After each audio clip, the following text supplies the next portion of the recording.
O nosso foco hoje é um momento, assim, bem dramático, quase de cinema na história antiga. Com certeza. Os últimos dias do reino de Judá, contados de uma forma implacável no capítulo 36 de 2 Crônicas. É um capítulo denso. Muito. E as nossas fontes aqui são páginas de uma bíblia de estudo, que é ótimo, porque a gente não tem só o texto antigo, né? Tem muito mais. Temos notas de rodapé, mapas, comentários que ajudam a gente a montar esse quebra-cabeça. Exato. E a nossa missão aqui é tentar entender como um reino inteiro desmoronou numa velocidade assustadora, passando por 4 reis um atrás do outro. E como, no meio dos escombros de toda aquela destruição, surge uma fagulha de esperança. E de um lugar totalmente inesperado, né? Totalmente. E esse capítulo é, assim, uma conclusão muito poderosa para a longa saga que o livro de Crônicas vinha contando. Parece mesmo. É quase como uma montagem de filme, sabe? Acelera todos os eventos. É um resumo jornalístico de uma catástrofe nacional. Bem colocado, jornalístico. Mas o interessante é que o autor não está só listando fatos. Ele está construindo um argumento, tentando responder aquela pergunta que todo mundo devia estar se fazendo. Como a gente deixou isso acontecer? Ok, então vamos mergulhar nisso. O capítulo já começa num ritmo frenético. Um verdadeiro efeito dominó. Exato. O primeiro rei é Joacás. O texto diz que o povo da terra o colocou no trono. Parece uma escolha popular, né? Um momento de otimismo. Sim, parece que sim. Só que o reinado dele dura apenas 3 meses. Mal deu tempo de... Nem esquentou o trono. Nem esquentou o trono. E logo em seguida ele é levado como prisioneiro para o Egito. E olhando o mapa que a gente tem aqui, reino de Josias e sua batalha com Neco. A gente entende o porquê na hora. E o faraó Neco, do Egito... Que tinha acabado de matar o pai de Joacás em batalha. Pois é, ele simplesmente marcha até lá, depõe o novo rei e o leva embora. Simples assim? E não para por aí. O texto diz que o Neco impôs um tributo pesadíssimo sobre a terra. Uma multa, né? Uma multa enorme, 100 talentos de prata e 1 talento de ouro. Isso é mais do que levar o rei embora, é um recado claro. É o Egito dizendo, vocês não são mais um país de verdade. Vocês agora trabalham para mim. Exato. A soberania nacional acabou ali, daquele momento. E a prova disso é o que vem em seguida. O que ele faz? O faraó Neco pega o irmão de Joacás, Eliaquim, e muda o nome dele para Jeoaquim. Nossa, mudar o nome! É um ato de dominação total, de renomear o que é seu. E aí ele o coloca no trono. Ou seja, o segundo rei dessa lista não foi escolhido pelo povo. Foi nomeado pelo inimigo. Então ele era tipo um gerente regional do Egito em Jerusalém. Exatamente essa função. E o texto bíblico não pede tempo para dar seu veredito, né? O versículo 5 é direto. Fez o que era mal aos olhos do Senhor, seu Deus. É aqui que o autor começa a amarrar as duas pontas. A política e a espiritualidade. Isso. Para ele, uma política externa ruim não era só um erro estratégico. Era um sintoma de um problema espiritual muito maior. Faz sentido dentro da lógica do livro. Precisamente, na mentalidade do cronista, essa aliança com o Egito, a submissão a um rei pagão, não eram só decisões políticas. E eram o quê? Eram atos de infidelidade a Deus. E é nesse cenário que o outro lado do sanduíche, a Babilônia, entra em cena de forma avassaladora. Nabucodonosor. Ele mesmo. Ele chega e a lealdade de Joaquim é forçada a mudar. Ele vira servo da Babilônia por um tempo, mas parece que ele se rebela. E a resposta não deve ter sido boa. Foi brutal. Nabucodonosor vem, amarra o rei com correntes e o leva para a Babilônia, junto com alguns objetos do templo.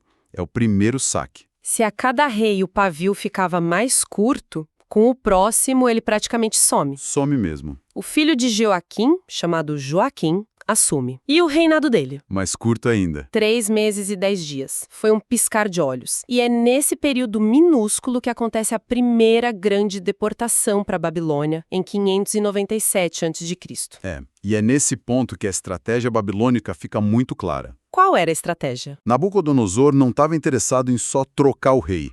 Ele queria neutralizar Judá de uma vez por todas. E como ele faz isso? Uma das notas de estudo que a gente tem, judeus são exilados na Babilônia.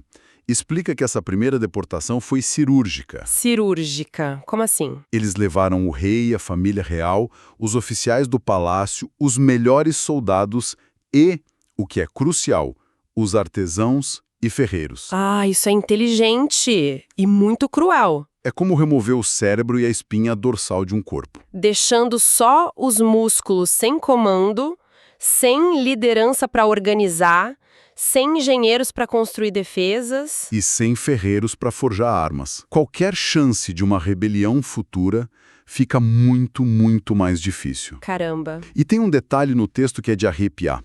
O versículo 10 não diz apenas que o rei foi levado.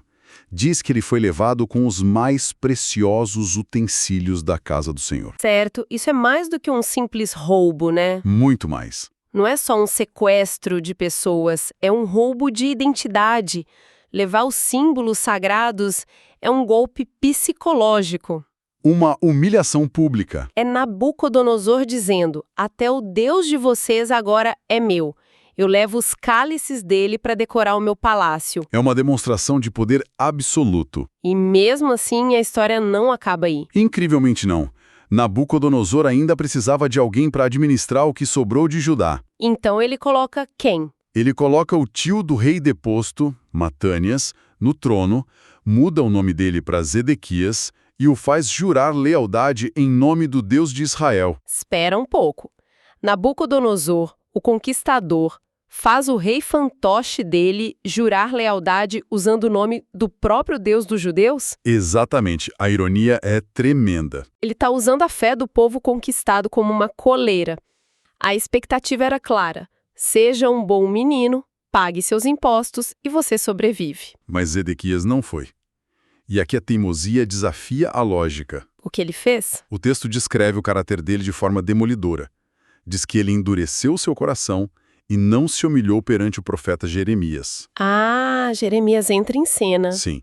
E o ponto principal, rebelou-se contra o rei Nabucodonosor, que o tinha obrigado a jurar fidelidade em nome de Deus. Quer dizer, Nabucodonosor o colocou no poder, fez ele jurar por Deus e ele ainda assim se rebela. É o equivalente antigo a serrar o galho em que se está sentado. A teimosia é quase inacreditável. E o que o profeta Jeremias estava dizendo que ele se recusava a ouvir? Jeremias vinha pregando a mesma mensagem há anos. E era uma mensagem, assim, profundamente impopular. Que era? Ele dizia: esqueçam o Egito. A aliança com eles é uma armadilha. A Babilônia é a potência que Deus está usando neste momento. A única chance de sobrevivência é a submissão.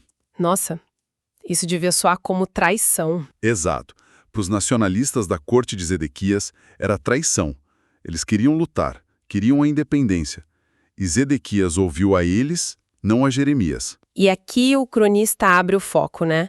Ele deixa claro que a culpa não foi só do rei. Sim, o versículo 14 é explícito. Também todos os chefes dos sacerdotes e o povo aumentavam mais e mais as suas transgressões. A crise era sistêmica, então. Completamente.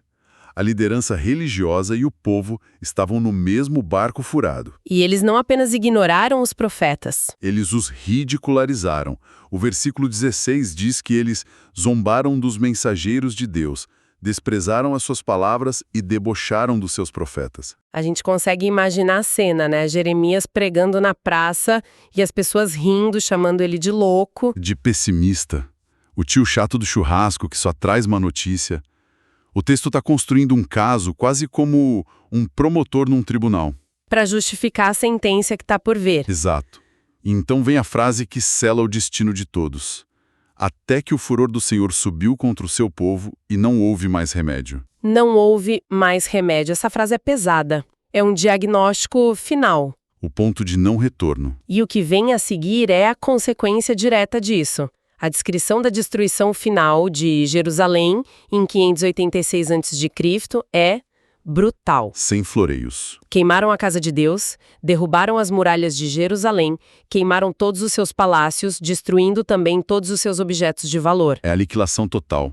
O Templo de Salomão, o centro da vida religiosa por 400 anos, vira fumaça. As muralhas, símbolo da segurança, derrubadas.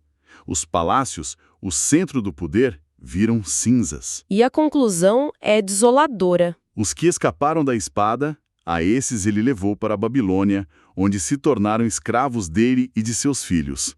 É o fim de uma era. É difícil até imaginar a escala disso.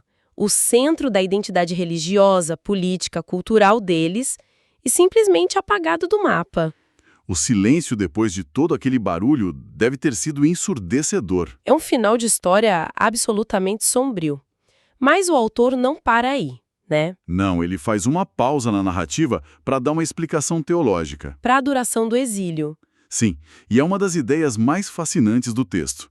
O versículo 21 diz que tudo isso aconteceu para que se cumprisse a palavra do Senhor por boca de Jeremias, até que a terra desfrutasse dos seus sábados. Desfrutasse dos sábados. Durante todos os dias da sua desolação, a terra repousou até que os 70 anos se cumpriram. Peraí, então a explicação para 70 anos de exílio é que a terra estava literalmente cobrando uma dívida de descanso. Uma dívida que a nação acumulou por séculos. Puxa, isso transforma um desastre geopolítico num acerto de contas cósmico. É uma ideia poética e assustadora. É exatamente isso. Na lei judaica antiga, a terra devia descansar a cada 7 anos. Era o ano sabático. Um princípio ecológico e espiritual. Um lembrete de que a terra não pertencia a eles, mas a Deus. E as notas de estudo indicam que essa lei foi sistematicamente ignorada por séculos. Em nome da produtividade, imagino. Claro. Então o cronista olha para os 70 anos de exílio e diz: não foi um número aleatório. A terra está finalmente tendo o descanso forçado que lhe foi negado. Isso impõe uma ordem e um propósito divino sobre o que, para as vítimas, deve ter parecido um caos absoluto. Exatamente. Isso é incrível.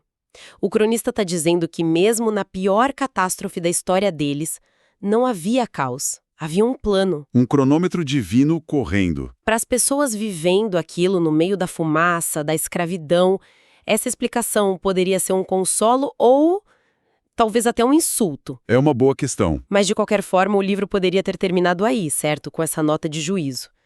Mas não termina. Não. E é aqui que vem a grande surpresa. Quando tudo parece perdido, os 2 últimos versículos do livro dão um giro de 180 graus na história. Uma nova superpotência surge. O Império Persa, que conquista a Babilônia. E um novo nome entra em cena. Ciro, o Grande. E o texto o apresenta de uma forma impressionante. Diz que o Senhor despertou o espírito de Ciro, rei da Pérsia. Um rei estrangeiro que não conhecia o Deus de Israel. Apresentado como um instrumento direto da vontade divina. E o mais incrível é que a gente tem evidências externas para isso. Uma das nossas fontes mostra uma imagem do cilindro de Ciro. Um artefato de argila, né? Isso, que está hoje no Museu Britânico. Nele, o próprio Ciro se gaba de sua política. E qual era? Ele diz que, ao contrário dos babilônios, ele permitia que os povos exilados voltassem para suas terras e reconstruíssem seus templos para seus próprios deuses. Ele até lista vários povos que ele restaurou. Certo, mas existe uma tensão aí, né? Do ponto de vista de Ciro, como as notas sugerem, isso era só uma boa política imperial. Para manter a paz e gerar lealdade. Um tipo de RH imperial inteligente. Mas para o autor de crônicas, era Deus movendo as peças no tabuleiro. O texto parece não se importar com a motivação de Ciro. Só com o resultado, exatamente. O cronista está interpretando a história a partir da sua perspectiva teológica. Para ele, a boa política de Ciro era, na verdade, a mão invisível de Deus. Para cumprir sua promessa de restauração. É uma mudança radical de política. Os assírios e babilônios controlavam pelo medo e pela deportação. Os persas controlavam pela benevolência calculada. E para os judeus exilados, essa mudança foi um milagre. Sem dúvida. E o decreto, como está escrito aqui, é de uma generosidade espantosa. Ciro proclama por todo o seu reino: o Senhor Deus dos céus me deu todos os reinos da terra e me encarregou de lhe edificar uma casa em Jerusalém. E ele termina com uma convocação direta, quase um grito de guerra ao contrário. Quem dentre vós é de todo o seu povo que suba, e o Senhor seu Deus seja com ele. É um final totalmente aberto e cheio de esperança. Pensa na estrutura do livro. Ele começa lá atrás, com Adão, Traça toda a linhagem real, celebra a glória do Templo de Salomão, para depois narrar a perda de absolutamente tudo. terra, rei e templo. E, no entanto, a última palavra do livro não é fim, Mas suba! Não é sobre destruição, é sobre reconstrução. É o gancho perfeito para os próximos livros da Bíblia, Esdras e Neemias, que vão contar a história desse retorno. Resumindo essa jornada maluca, então, vimos um colapso em 4 atos. 4 reis caindo como dominós. Uma bola de neve. Sim, uma história que mostra como a teimosia, as alianças políticas erradas e uma desconexão espiritual, segundo o autor, levaram à perda de tudo. A narrativa traça uma linha muito clara entre as ações e as consequências. Mas o ponto principal, a grande virada, é que a destruição, Por mais total que tenha sido, não foi a palavra final. A esperança surgiu da fonte mais improvável. Um decreto de um imperador estrangeiro, que agia por seus próprios interesses políticos. mas que foi interpretado como cumprimento de um plano divino. E isso nos deixa com uma questão para refletir, né? O texto apresenta as ações de um imperador pagão, Ciro, não apenas como algo bom, Mas como a própria obra de Deus para salvar seu povo. o que levanta uma pergunta fascinante sobre como a gente interpreta a história. Exato. Como as narrativas, sejam religiosas ou seculares, encontram propósito e significado nas engrenagens da geopolítica. As ações de líderes de impérios que, da perspectiva deles, estão só buscando poder e estabilidade. Podem ser vistas por outros como parte de um plano maior, de um arco moral do universo. É uma tensão que nos desafia a pensar sobre como nós mesmos interpretamos os grandes eventos do nosso tempo.